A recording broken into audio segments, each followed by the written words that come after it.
Hi, this is the third and final lesson in the module on professional ethics. By this point, I hope that most of the students who are taking this course for credit are wrapping up the professional interview assignment and the peer grading that goes along with it. This, as I've mentioned, is the largest assignment of this course. To allow time for that, this lesson will be on the briefer side. So if this were an in-person class, what we'd probably do at this juncture is have a number of students stand up and give reports on their professional interview assignments so that you can all learn from each other. You do get a little bit of that from doing the peer evaluations. So what we're going to do in this lesson is the online version of that, which is for me to share some reports or some highlights of reports that students have made before. There's only one problem, and that is that as I'm taping this now, this is the first version of this course. It hasn't been taught yet. And so I don't have any results from the from the professional interviews of this course. But what I do have is the results from a very similar assignment that I gave in a residential ethics and computing course that I taught at CU. And so I'm going to lean on that one. Before I do that, let me, as usual, get to the virtual backgrounds. I suspect that some of you may have recognized the background for the last lesson. It's the city of Prague, which is the capital city and the largest city in the Czech Republic in Central Europe. Prague is a historic city going back, depending on how you count things, between 1,000 or 2,000 years. This photo is taken from near the historic cathedral and castle in the town that looks towards the central part of the city, and that area of the cathedral and the castle itself goes back around 1,000 years. As you can perhaps get a sense of from the photo, but we get more sense if you were actually there, Central Prague has an amazing collections of historic ornate buildings. If I had moved my head, you would have seen that right in front of me is a big Starbucks sign, and so that is not one of the historic buildings of Prague. One of the reasons I chose Prague for that last background on ethical issues in the tech workforce is that Prague has actually become a major European tech hub, I think because of the combination of a good talent pool in that area, a low cost of living, and therefore probably a low cost of paying, and the central location in Europe. So switching to today's virtual background, I'm not going to have you guess this one. It could be a whole lot of places in the Western United States. What it actually is a place on the western side of the Continental Divide. If you drew a line more or less straight west from Boulder for about 40 miles, this is where you'd land up, although you can't get there that way since you'd have to walk up, over, and down back from the Continental Divide. The closest town to this that some people may have heard of is a town called Granby, which is the western entrance to Rocky Mountain National Park. The closest ski area to the maybe half an hour or so to the south and a little bit to the east is Winter Park. And the road that you're looking at is one of several roads in the state of Colorado that is called Cottonwood Pass Road. And down around the bend at the bottom of that road is a really small town called Hot Sulphur Springs. So that's your Colorado heritage lesson for the moment. And as you can see, it sure is a peaceful location.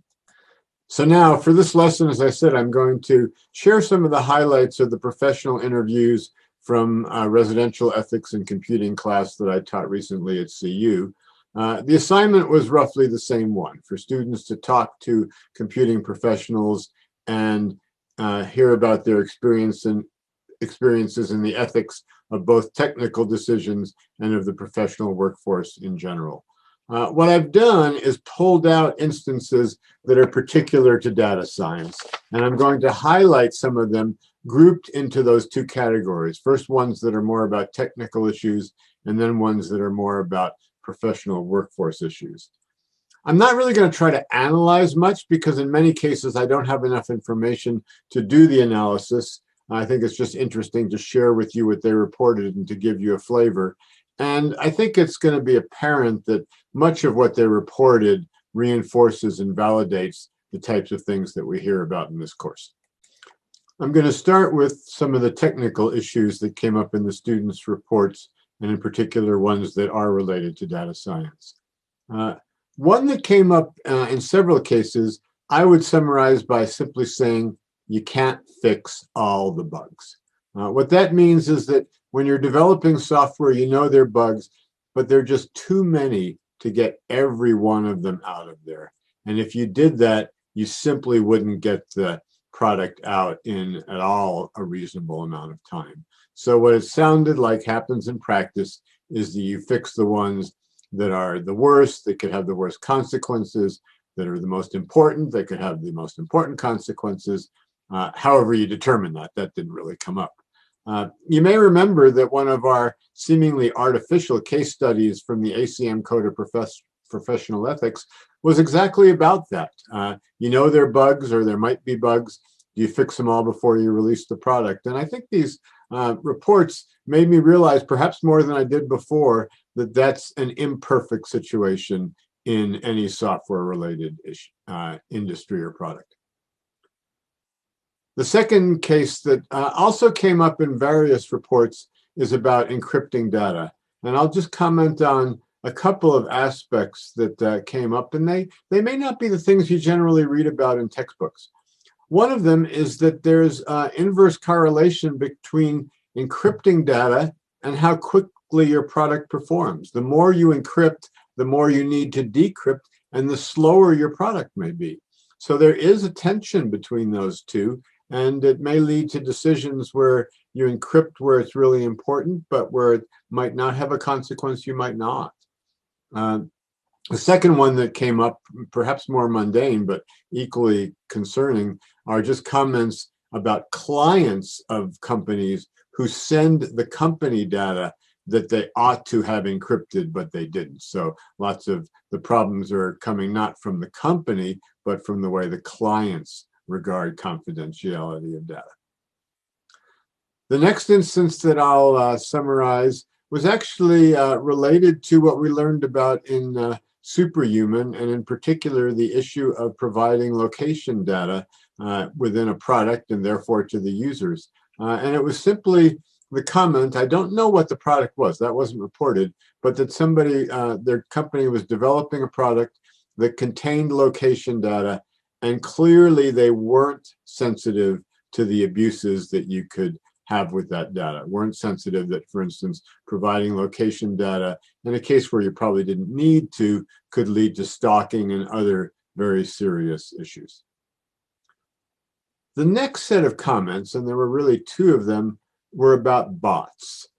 These are somewhat more technical than some others on this list. I presume that most of you are somewhat familiar with the concept of bots. These are usually automated processes that send data or make requests or in other way interact with computer programs, particularly on the social media side. One of the instances that came up was rather specific, and it came from a gaming company. Apparently, I'm not an expert on games at all, but apparently in the gaming industry, there are places where the game developers receive rewards, monetary rewards, as well as others, and popularity, depending on the usage of their games. And it sounds like a lot of people were setting up bots to drive up the perceived usage of their games and therefore their rewards. In this particular case, the gaming company knew this, they understood it, they debated whether they should somehow try to strip out all the bots, at least from those statistics that drove the popularity and the monetary rewards, and they decided in the end not to do that. For one thing, I think it sounded like the difficulty of perceiving what's a bot and what is not a bot was just too difficult. On the other hand, there was another instance in a social media company where they made the opposite decision. As you probably know, in social media, a lot of misinformation issues come by the use of bots driving up the messaging of particular sorts. And so in this case, the social media company did try hard to separate the legitimate traffic from the bots. We're not going to get to talk about misinformation in this course, but just realize that the statement I just made, separating the legitimate traffic from the bots, is non-trivial and probably fairly subjective in some cases. While we're on social media, another very kind of brief comment that was made in one of the reports was simply that in the social media business, one has the ethical issue of when and how to share customer information with particular advertisers. You're all aware of that as users, and the companies are aware of that as well. The final one I'll relate on the technical side was something about healthcare data, but a different one than we usually hear. Our final module will be about healthcare, and we'll talk about healthcare data and the importance of protecting private, personal, sensitive information. The flip side of that is that when you, as a customer, give your health data to a company, you assume that they will safeguard it and not lose it or not delete it, because it's important. If this is your history of measurements of some sort, they need to be maintained. And there was a company that had, and I'm not sure if it happened or there was a threat of, a rogue employee deleting massive amounts of customer healthcare data, which would be a disaster. So that company set up a very involved process that in the end only allowed the CEO of the company and 2 other trusted employees, through a process they set up, to be able to delete data. So that summarizes the technical ethical issues related to data science that came up in that set of professional interviews. What I think I found most interesting myself in looking at them is the diversity of them. Even the 6 that I just gave you were very broad in their scope, and the extent to which they reinforce what we talk about in this course. To some extent, that's disappointing. You kind of wish that we were just talking about textbook things that don't arise, but they do arise, and these reports help illustrate that. Finally, in this lesson, I'm going to summarize a few cases that came up in the student reports about the ethics of the professional workforce. As opposed to the technical issues, which to a certain extent mirrored things that we talk about in this course, many of these were ones that are different and new to me, and I think this just gives focus to how diverse the set of issues that are possible in the professional workforce can be. So the first one is perhaps more related to things we've talked about before. It's a gender-related issue, and it's that this person worked in a company that had nice parental leave policies, but what happened is that the women took the parental leave much more than the men took the parental leave, and that ended up having what you might think of as unintended consequences in the professional progress of the men versus the women. That is that the men actually made progress when the women didn't. The women had more difficulties in returning to work. What the person mentioned is that if companies took a policy where they strongly encouraged men as well as women to take parental leave, then first of all, you would hope that would be good for the parents as well as their newborn kids. And secondly, it might make things more equal between the men and the women. Failing that, companies have to be aware of this phenomenon and see if they can adjust for it. A second issue that came up is one that I have to admit I had not heard about before. It was one where companies, as part of an extensive interview, would ask a person to solve a real problem, and then in some cases would actually use that solution in the company's work, essentially turning the interview into free labor. Now, if anything would seem to violate Kantian ethics or virtue ethics, that seems like a clear example. I have no idea how common that practice is, but there you have it. The next one is the most disturbing, and in fact, the most disturbing thing I've probably heard in workforce ethics, although you'll see it's a complex one. It's about a major company that produces chatbots. You probably heard a famous story where one of the early chatbots that was put out for the public to use had to be canceled after about a day because it quickly got into a spiral where it was saying things that were more sexist, racist, and profane that it was learning from the training data.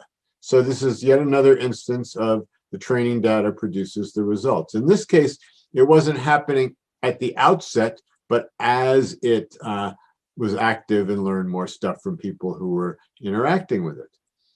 Apparently, as you generalize this, some of the really concerning training data for things like this comes from the dark web.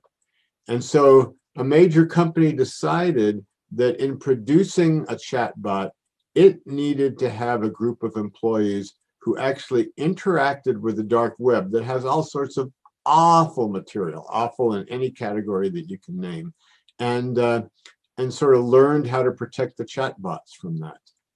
The problem with that is simply the experience of interacting with this dark web material was terribly disturbing to many of the employees and led to, it sounds like most of them, having serious mental health concerns that had to be dealt with professionally.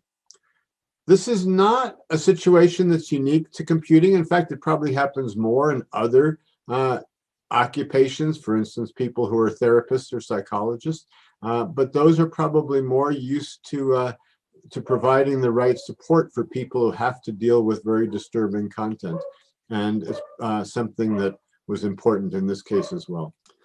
The next example from the student reports is going to seem absolutely mellow in comparison, but it also can have consequences. And it's the one about how employee stock options were handled in two separate startup companies and what consequences that led to. So I don't know how aware you are of this, but in startup companies, often there's not a whole lot of ability to pay salary to employees, so employees may be paid little or no salary and instead are paid or actually lured with the stock options, which means that if the company does well, they will have stock in the company, which will be worth a lot. And then another thing that happens in startups is that if you get additional investment, that investment, it's usually referred to as dilutes the value of the earlier stock options. They're worth less because the new investors have to get a share of the value of the company as well. So the story that this one person told to a student is that he or she was aware of two companies that had done this. That is, diluted the stock options of their initial employees, but they handled it in two very different ways. In one company's case, they made the employees aware of this. And while nobody is ever happy to realize that the value of their stock options has gotten lower, people understood it, they kept working, the company was successful, had a good exit, and people still made out pretty well in the end. The second did the opposite. The management did it, but they didn't tell the employees at all. Eventually, the employees found out, were very demoralized by this, I think left in many cases, but the bottom line was that company eventually did not succeed. So like many of these, I don't know the full story, but it does seem to hold to a principle that we could call Kantian if we want, which is that honesty is generally a preferable policy. The last instance that I'll relate is a great place to wrap this module and a great thing to think about. It was a person talking about not something that happened at a company, but a professional decision that that person needed to make, namely which of two jobs to take. Apparently that person had two offers. I don't have more details, so I'll have to kind of give a for instance, but one of them was a company that really felt like it was doing something for the social good. So let's say this was a company that was doing something on the health side, or maybe something that was helping family members communicate well with each other. While the second one was a company that the person had some moral concerns about. Again, I don't know what it was, but maybe it was something that was associated with gambling or something else that was in conflict with that person's moral values. Well, might seem easy. Okay, I'll take the first job. Very often happens that the do good jobs don't pay as well as the do not as good jobs. And that was apparently the case here. So in this case, I don't know what the person did. I think they actually just shared with the student that they had that dilemma in their own life. and not exactly how they resolved it. But it's a very good thing for you to think about. And it's never as simple as, oh, I'll always make the moral decision. You may have a family to support. The difference in the pay is something that may make a difference to you. And then one has to, in some sense, do a utilitarian analysis with whatever your own set of values are and say what comes out on top with that type of analysis. But as I just said, it's good to realize that we face those decisions in our lives and we need to have the tools to deal with them. So I hope you found that summary interesting and this whole discourse on professional ethics valuable to you. As I've mentioned, in the next module, we'll return to a more strictly technical topic, perhaps the most important ethical topic in the field of data science, which is that of algorithmic bias.